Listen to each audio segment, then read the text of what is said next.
Assalamualaikum warahmatullahi wabarakatuh. Perkenalkan, saya Desvinaya dengan NPM A1J021006 dari Prodi Pendidikan Nonformal Universitas Bengkulu. Dosen pengampu yaitu Dr. Muhammad Kristiawan MPD. Baiklah, di sini saya akan membahas sebuah materi yaitu konsep dasar manajemen pendidikan. Pembahasannya yaitu A. Pengertian manajemen pendidikan. Yang kedua, unsur-unsur manajemen pendidikan. Yang ketiga, tujuan dan manfaat manajemen pendidikan. Yang keempat yaitu pembagian manajemen. Dan yang kelima yaitu komposisi keterampilan manajemen. Yang keenam yaitu ruang lingkup manajemen pendidikan. Dan yang terakhir yaitu prinsip-prinsip manajemen pendidikan. Nah, saya akan membahas sebuah materi yang pembahasannya yaitu manajemen pendidikan. Apa sih pengertian manajemen pendidikan itu? Manajemen berasal dari bahasa Latin yang berarti manus, yang artinya yaitu tangan, dan eger yaitu melakukan. Kata-kata ini digabung menjadi manajer. Manajer yaitu yang bermakna menangani sesuatu, mengatur, membuat sesuatu menjadi seperti apa yang diinginkan dengan memberdayagunakan seluruh sumber daya yang ada. Yang kedua yaitu pendidikan.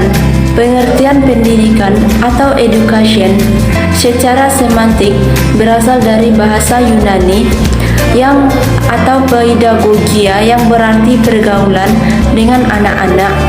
Sedangkan pedagogos adalah seorang nelayan atau bujang dalam zaman Yunani kuno yang pekerjaannya menjemput dan mengantar anak-anak. Pedagogos juga yang berarti membimbing ataupun memimpin. Sedangkan menurut Lengevert pada tahun 1971, pendidikan adalah setiap usaha, baik pengaruh, pergaulan, dan bantuan yang diberikan kepada anak-anak yang tertuju kepada pendewasaan anak-anak itu, atau lebih tepat membantu anak agar cukup dan cakap melaksanakan tugas hidupnya sendiri. Yang ketiga yaitu pengertian manajemen pendidikan. Apa sih pengertian manajemen pendidikan itu? Manajemen pendidikan menurut Purwanto pada tahun 1970, semua kegiatan sekolah dari yang meliputi usaha-usaha besar maupun usaha-usaha kecil yang mengenai perumusan, polisi atau pengarahan usaha-usaha besar, koordinasi, konsultasi, korespondensi, kontrol perlengkapan, ataupun seterusnya, sampai pada ke usaha sederhana. Usaha sederhana seperti menjaga sekolah ataupun sebagainya. Inilah pembahasan selanjutnya yaitu dalam teori organisasi klasik yang pertama kali diperkenalkan oleh Fayol pada tahun 1949. Ia membahas bahwa manajemen sebagai berikut. Yang pertama yaitu teknikal. Apa sih teknikal itu? Teknikal ialah kegiatan memproduksi ataupun mengorganisasikannya dalam kaitannya dengan pendidikan tersebut, ataupun lembaga pendidikan melakukan kegiatan menghasilkan apa sih lulusan lembaga pendidikan yang siap bekerja. Yang kedua yaitu komersial. Komersial yaitu kegiatan membeli beban ataupun menjual produk. Dalam lembaga pendidikan itu, kegiatan ini berkaitan dengan penjaringan anak didik dan mengelolanya dengan sebaik mungkin hingga hasilnya akan bermanfaat untuk anak maupun peserta didik dan masyarakat. Yang ketiga yaitu finansial. Finansial yaitu kegiatan pembelanjaan. Finansial merupakan lembaga pendidikan yang membutuhkan pendanaan ataupun untuk mengadakan sarana dan prasarana serta pelaksanaan pendidikan tersebut. Yang keempat yaitu security. Security yaitu kegiatan menjaga keamanan. Kaitannya yaitu dengan pendidikan, terletak pada sistem pengamanan lingkungan sekolah ataupun pendidikan secara internal dan eksternal. Sistem pengamanan itu dapat berpengaruh lingkungan dan kebudayaan yang merusak moral dan budaya melalui pendidikan agama ataupun akhlak. Yang kelima yaitu akuntansi yaitu kegiatan lembaga pendidikan yang melibatkan kegiatan perhitungan ataupun pemasukan dana dan pengeluaran yang baik serta sistematis, akurat dan efisien, tidak melakukan kegiatan yang dapat menghambur-hamburkan uang. Yang keenam yaitu apa sih manajerial? Manajerial yaitu melaksanakan fungsi-fungsi manajemen. Pendidikan membutuhkan perencanaan, baik pengelolaan yang baik, sebagaimana pengorganisasian dan pengorganisasian untuk semua kegiatan kependidikan itu. Tujuan dan manfaat manajemen pendidikan. Apa sih tujuan dan manfaat manajemen pendidikan itu? Tujuan, manfaat, dan manajemen pendidikan menurut Kurniadin ataupun Maxil pada tahun 2012 antara lain yaitu 1. Terwujudnya sarana dan prasarana dan proses pembelajaran yang aktif, inovatif, kreatif, dan efisien. Yang kedua yaitu agar terciptanya peserta didik yang aktif mengembangkan potensi dirinya untuk memiliki kekuatan yang spiritual, keagamaan, pengendalian diri, kepribadian, kecerdasan akhlak mulia, serta keterampilan yang diperlukan dirinya, masyarakat, bangsa, maupun negara. Yang ketiga yaitu agar terpenuhinya salah satu dari keempat kompetensi tenaga tersebut. Selanjutnya yaitu unsur-unsur manajemen pendidikan. Unsur-unsur manajemen yang terdiri dari 7M ataupun 1I yang menurut Usman dan Henry Fayol sebagai berikut. Yang pertama yaitu man atau manusia yang dapat berperan sebagai manpower dalam organisasi atau sebuah perusahaan yang diperlukan untuk memimpin atau menggerakkan sebuah karyawan baik bawahan serta memberikan tenaga dan pikiran untuk kemajuan kontinuitas suatu lembaga tersebut. Sumbangan tenaga manusia di sini dapat pula dinamakan sebagai leadership atau kewirausahaan. Yang kedua yaitu material. Material digunakan sebagai proses produksi dalam suatu perusahaan atau organisasi yang dapat terdiri dari bahan baku ataupun bahan setengah jadi dan barang jadi. Yang ketiga yaitu mesin. Mesin merupakan kebutuhan pokok dalam melancarkan jalannya suatu organisasi. Mesin yang berupa dapat peralatan yang digunakan oleh suatu instansi ataupun lembaga, baik itu peralatan yang modern maupun peralatan yang masih bersifat konvensional. Yang keempat yaitu uang. Uang yaitu dapat dibagi dua menjadi modal tetap yang berupa tanah, gedung, bangunan, ataupun mesin. Sedangkan modal kerja yang berupa yaitu kas dan piutang. Yang kelima yaitu metode. Metode yaitu pemilihan atau penggunaan metode yang tepat digunakan sebagai aturan atau cara-cara tertentu yang digunakan agar menghindari terjadinya inflasi ataupun borosan. Dalam lembaga ini, metode pembelanjaan yang dibentuk oleh seorang guru sangat diperlukan dalam menerangkan pelajaran, karena dengan metode yang dipakai akan memengaruhi peserta didik dalam memahami pelajaran. Yang keenam yaitu market. Market yaitu tempat bertemunya antara penjual dan pembeli untuk mengadakan transaksi.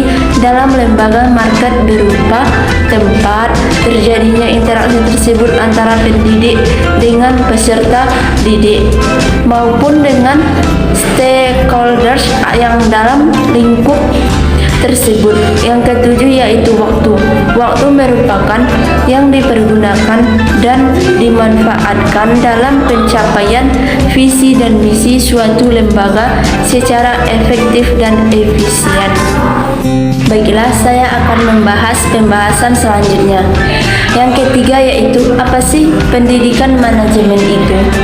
Pendidikan pendidikan manajemen menurut Purwanto ataupun pada tahun 1970 ialah semua kegiatan baik sekolah dari yang meliputi usaha-usaha besar yang seperti mengenai perumusan polisi, pengarahan usaha-usaha besar ataupun koordinasi, korespondensi, kontrol perlengkapan dan seterusnya sampai kepada usaha-usaha kecil dan sederhana. Usaha-usaha kecil dan sederhana seperti yaitu menjaga sekolah ataupun sebagainya. Sedangkan menurut Usman, manajemen pendidikan adalah suatu ilmu ataupun seni mengelola sumber daya pendidikan untuk mewujudkan suasana belajar dan proses pembelajaran agar peserta didik secara aktif dapat mengembangkan potensi yang ada dalam dirinya. Tujuan dan manfaat manajemen pendidikan. Tujuan manajemen dan manfaat pendidikan menurut Kurniadin ataupun Mashali pada tahun 2012 yaitu 1. Agar terwujudnya suasana proses belajar mengajar pembelajaran yang aktif, inovatif, kreatif dan menyenangkan. Yang kedua yaitu agar peserta didik dapat mengembangkan potensi dirinya untuk memiliki kekuatan spiritual keagamaan ataupun pengendalian diri, kepribadian, kecerdasan, akhlak mulia, serta keterampilan yang diperlukan dirinya, masyarakat, bangsa, dan negara. Yang ketiga yaitu terpenuhinya salah satu dari keempat kompetensi tenaga tersebut. Nah, pembahasan selanjutnya saya akan membahas tentang pembagian manajemen. Apa saja sih pembagian manajemen itu? Yang pertama yaitu manajemen puncak. Manajemen puncak atau top management disebut sebagai dengan manajemen institusional ataupun eksekutif yang terdiri dari dewan direktur, dewan utama ataupun chief executive officer yang tugasnya dapat mengembangkan rencana-rencana yang luas untuk lembaga dan mengambil keputusan penting. Yang kedua yaitu manajemen menengah. Manajemen menengah disebut juga dengan manajemen administrasi yang terdiri dari pimpinan pabrik ataupun para manajer divisi yang tugasnya ialah dapat bertanggung jawab untuk mengembangkan rencana-rencana operasional yang lebih luas dan menerapkan rencana yang dibuat oleh manajemen puncak tersebut. Yang ketiga yaitu manajemen pelaksanaan.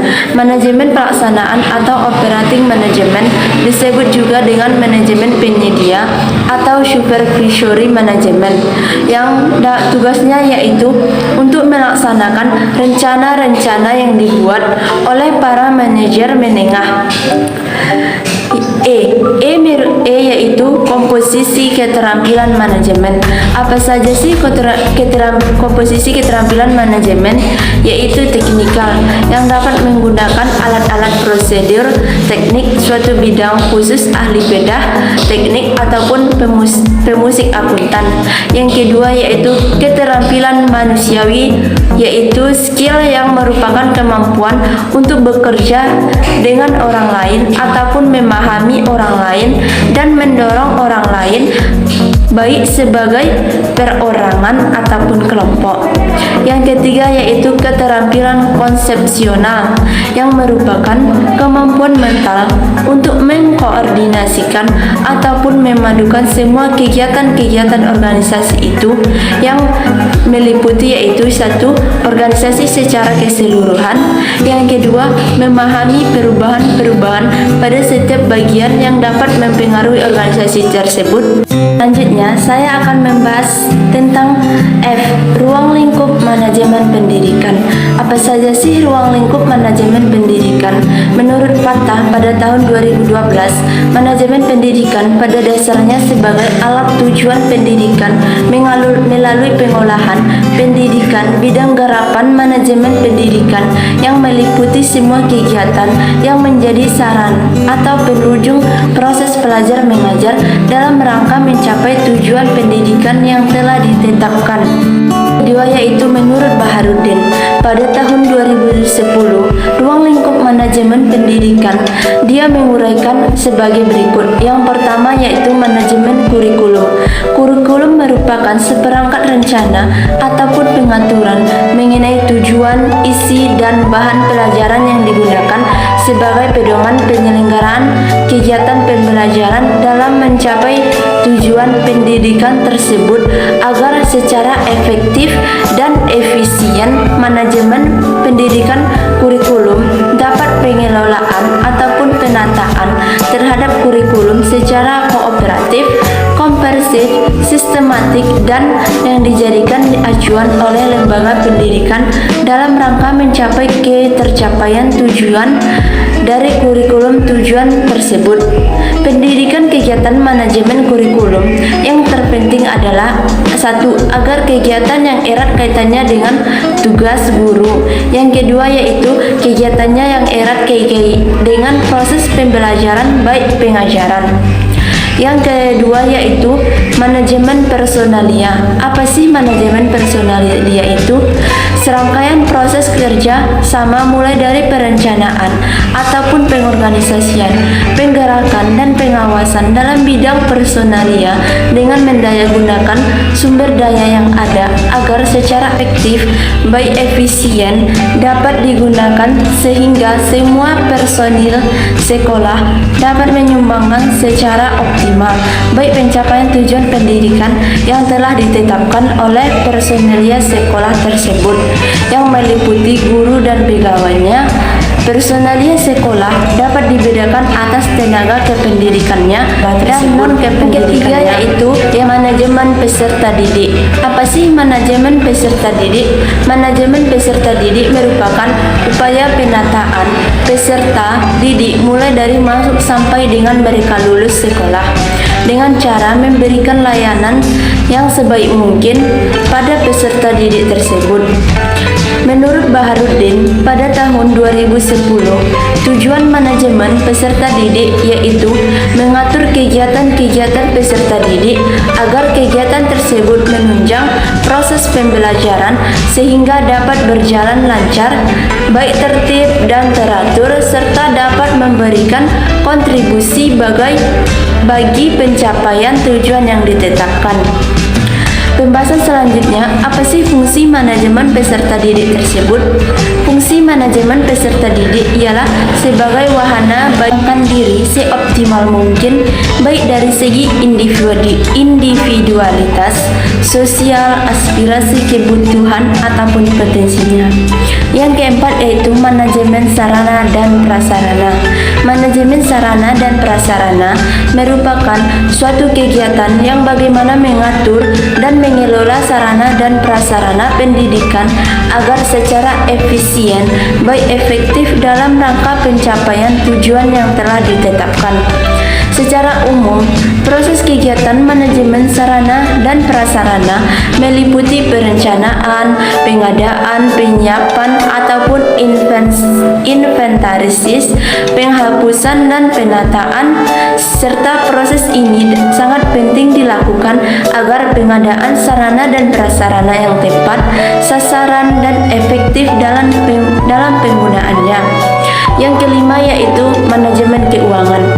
Manajemen keuangan atau pembinaan yaitu serangkaian ataupun kegiatan yang melaksanakan ataupun mengevaluasi serta mempertanggungjawabkan pengelolaan dana secara transparan kepada masyarakat dan pemerintah.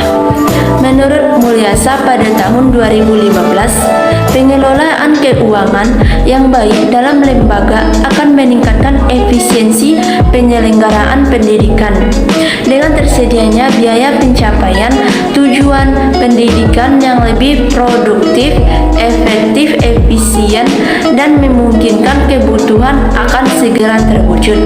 6 yaitu manajemen administrasi. Administrasi dalam perspektif manajemen dipandang mempunyai peran penting sebagai prevoyant ataupun kemampuan melihat masa depan. Hal ini berarti administrasi dinilai mampu dapat melihat keadaan masa yang akan datang. Pokok pembahasan selanjutnya yaitu yang ketujuh. Apa sih manajemen humas?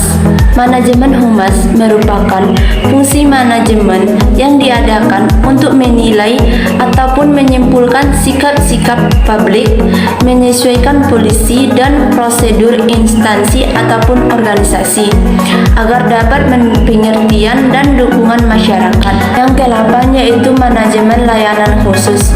Manajemen layanan khusus merupakan suatu usaha yang tidak secara langsung berkenaan dengan proses belajar mengajar baik di kelas, tetapi secara khusus diberikan oleh pihak sekolah kepada para siswanya agar mereka lebih optimal dalam melaksanakan proses belajar mengajar tersebut. Pesan yang terakhir yaitu prinsip-prinsip manajemen pendidikan. Apa saja sih prinsip-prinsip manajemen pendidikan? Menurut Douglas yaitu prinsip-prinsip manajemen sebagai berikut. Yang pertama yaitu memprioritaskan tujuan di atas kepentingan pribadi dan kepentingan mekanisme kerja. Yang kedua yaitu mengordinasikan wewenang dan tanggung jawab. Yang ketiga yaitu memberikan tanggung jawab pada personil sekolah hendaknya sesuai dengan sifat-sifat dan kemampuannya. Yang keempat yaitu mengenal secara baik faktor-faktor psikologis manusia. Yang kelima yaitu relativitas nilai-nilai. Sedangkan prinsip-prinsip IP tersebut memiliki esensi bahwa manajemen dalam ilmu dan praktiknya harus memperhatikan tujuan, orang-orang, tugas-tugas, dan nilai-nilai. Tujuan dirumuskannya dengan tepat sesuai dengan arah organisasi, yaitu tuntunan zaman dan nilai-nilai yang berlaku. Tujuan suatu organisasi dapat dijabarkan dalam bentuk visi, baik misi dan sasaran-sasarannya. Menurut Drucker pada tahun 1995, yaitu yang pertama memberikan gagasan prinsip manajemen berdasarkan sasaran sebagai suatu pendekatan dalam perencanaan. Penerapan pada manajemen pendidikan adalah bahwa kepala dinas kepemimpinan tim yang beranggotakan unsur pejabat dan fungsi stakeholder untuk merumuskan visi, misi, dan objektif dinas pendidikan. Tujuan langkah MBO antara lain yaitu agar dapat menentukan hasil akhir apa yang ingin dicapai oleh pihak sekolah tersebut. Yang kedua yaitu mengenali apakah hasil itu berkaitan dengan tujuan sekolah tersebut. Dan yang ketiga yaitu melakukan berunding ataupun menetapkan sasaran-sasaran yang dibutuhkan.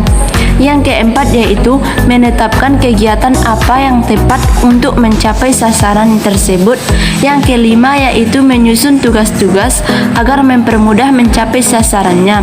Yang keenam yaitu membentuk pekerjaan dan jenis pengarahan yang akan dipergunakan oleh atasan. Yang ketujuh yaitu lakukan monitoring dan membuat laporan. Sekian dari pembahasan yang dapat saya sampaikan. Salah dan janggal mohon maaf. Terima kasih. Wassalamualaikum warahmatullahi wabarakatuh.